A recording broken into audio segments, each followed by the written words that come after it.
കോൺഗ്രസിന്റെ ജില്ലാ president Shri Sijo Joseph, youth കോൺഗ്രസിന്റെ സംസ്ഥാന ഉപാധ്യക്ഷൻ ശ്രീ അബിൻ വർക്കി, ബഹുമാനരായ യൂത്ത് കോൺഗ്രസിന്റെ ശ്രീ സ്വാദിഷ് ഉൾപ്പെടെയുള്ള ബഹുമാനരായ നേതാക്കളെ, സ്നേഹം നിറഞ്ഞവരെ, ഇന്ന് കോഴിക്കോട് പേരാമ്പ്രയിൽ ഷാഫി പറമ്പിൽ MP-യെ ക്രൂരമായി പോലീസിന്റെ അക്രമത്തിൽ പരിക്കേറ്റ്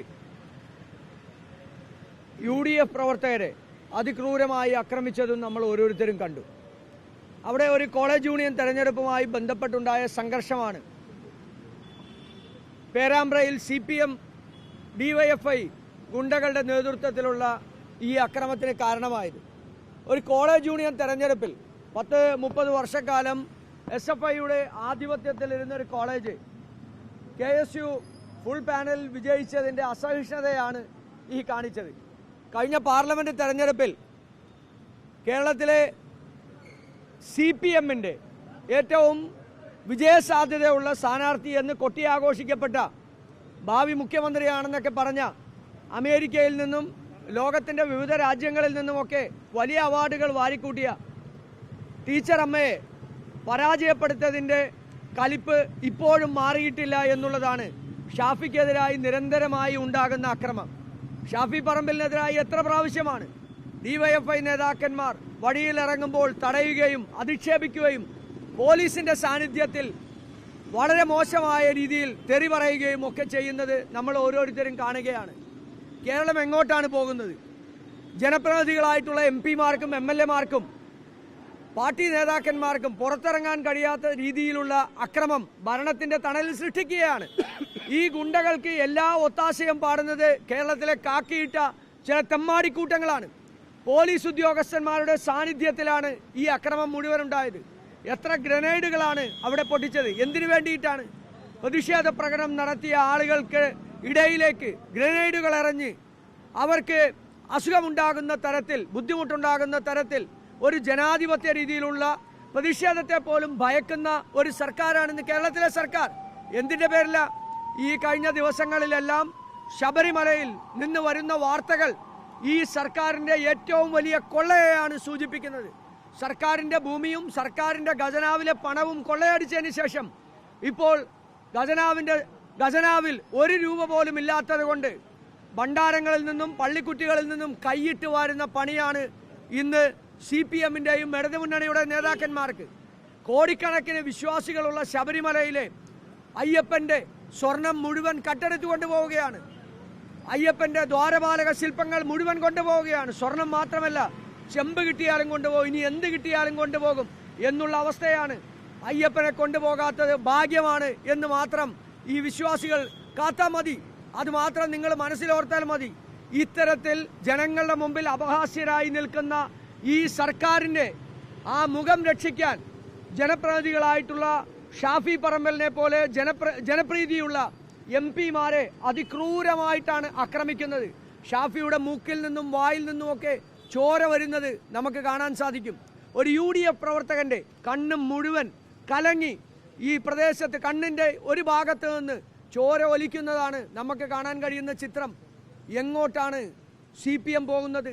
ഈ അക്രമം കല്ലും അതുപോലെ തന്നെ കയ്യിൽ കിട്ടിയ ആയുധങ്ങളെല്ലാം ഉപയോഗിച്ച് എതിർ രാഷ്ട്രീയ ചേരിയിൽ നിൽക്കുന്ന ആളുകളെ മൊത്തം ഇല്ലായ്മ ചെയ്യാമെന്ന് ഇവർ വിചാരിച്ചിറങ്ങിയാൽ അത് കേരളത്തിൽ നടപ്പിലാകോ?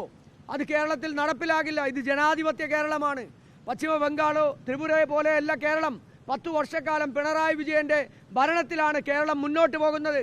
ഇനിയും ഞങ്ങൾ വീണ്ടും ഭരിക്കും എന്നൊക്കെയുള്ള ധാർഷ്ട്യമാണ് കേരളത്തിലെ CPMനും ഈ ഭരണത്തിന് നേതൃത്വം കൊടുക്കുന്ന ഈ ഭരണാധികാരികൾക്കുമുള്ളത്. അവർ ഒന്ന് ആലോചിച്ചാൽ മതി. പശ്ചിമ ബംഗാളും ത്രിപുരയും 25-33 വർഷക്കാലം ഭരിച്ചതിന് ശേഷം പിന്നെ അങ്ങോട്ട് ഒരു CPM നേതാവിനും തിരിഞ്ഞു നോക്കാൻ പോലും കഴിയാത്ത സാഹചര്യമാണ്.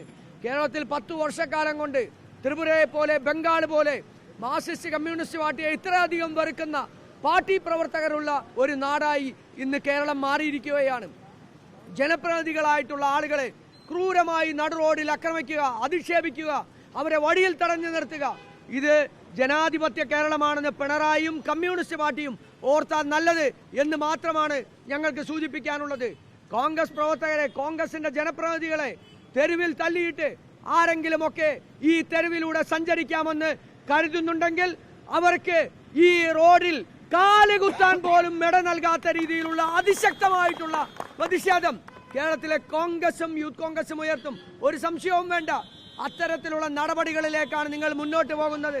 മുഖ്യമന്ത്രിയുടെ ഈ 1000-ഉം 2000-ഉം വരുന്ന പടകൾ മാത്രം, ഈ പടകളെ, ഈ പോലീസിന്റെ ഈ തെമ്മാടിക്കൂട്ടങ്ങളെ ഉപയോഗിച്ചുകൊണ്ട് നിങ്ങൾക്ക് കേരളം മുഴുവൻ ഊരു ചുറ്റാമെന്നാണ് കരുതുന്നതെങ്കിൽ അതൊന്നും കേരളത്തിൽ നടപ്പിലാകാൻ പോകുന്നില്ല എന്ന് പിണറായി വിജയനും കൂട്ടരും കരുതണം. ഈ അക്രമത്തിനെതിരായിട്ടുള്ള ജനരോക്ഷം ഉയർത്തിക്കൊണ്ട് കോൺഗ്രസിന്റെ നേതൃത്വത്തിൽ, യൂത്ത് കോൺഗ്രസിന്റെ നേതൃത്വത്തിൽ ഏത് പാതിരാത്രിയിലും ഇറങ്ങിത്തിരിക്കുന്ന നൂറുകണക്കിന് സഹപ്രവർത്തകർ കേരളത്തിലുണ്ട് എന്ന് പിണറായിയും കൂട്ടരും മനസ്സിലാക്കണം. ഈ അക്രമത്തിനെതിരായിട്ടുള്ള പ്രതിഷേധം വരും ദിവസങ്ങളിൽ അതിശക്തമായി നമ്മൾ മുന്നോട്ട് കൊണ്ടുപോകും. പിണറായി വിജയനും കുടുംബത്തിനുമെതിരായി അഴിമതി ആരോപണങ്ങൾ വരുമ്പോൾ അതിന് ഡൽഹിയിൽ പോയി അമിത്ഷായെ കണ്ടാലും ഡൽഹിയിൽ പോയി നരേന്ദ്രമോദിയെ കണ്ടാലും അവിടെ ഒന്നും തീരുന്നതല്ല ഈ പ്രതിഷേധം എന്ന് നിങ്ങൾ മനസ്സിലാക്കിക്കോ. അവിടെ കേസുകൾ അവസാനിക്കുമായിരിക്കും.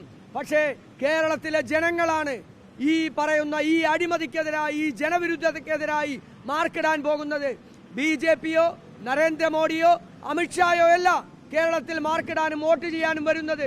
വോട്ട് ചെയ്യാൻ പോകുന്നത് കേരളത്തിലെ ജനങ്ങളാണ്. നിങ്ങൾ എത്ര പൊതിയിൽ പൊതിഞ്ഞു വച്ചാലും ഈ അഴിമതി കഥകളൊന്നും ഒരു കാലഘട്ടത്തിലും ഇല്ലാതാകാൻ പോകുന്നില്ല.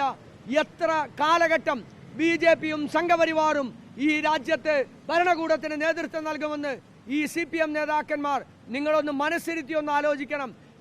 ഈ BJPക്കും സംഘപരിവാറിനുമെതിരായി നിരന്തരമായിട്ടുള്ള ജനങ്ങളുടെ അധിക്ഷേപം തുടരുമ്പോഴും ഇവർക്കെതിരായിട്ടുള്ള പ്രതിഷേധം തുടരുമ്പോഴും അവരെ കണ്ട് നിങ്ങളുടെ കേസുകൾ ഒത്തുതീർപ്പാക്കാൻ വേണ്ടിയിട്ടും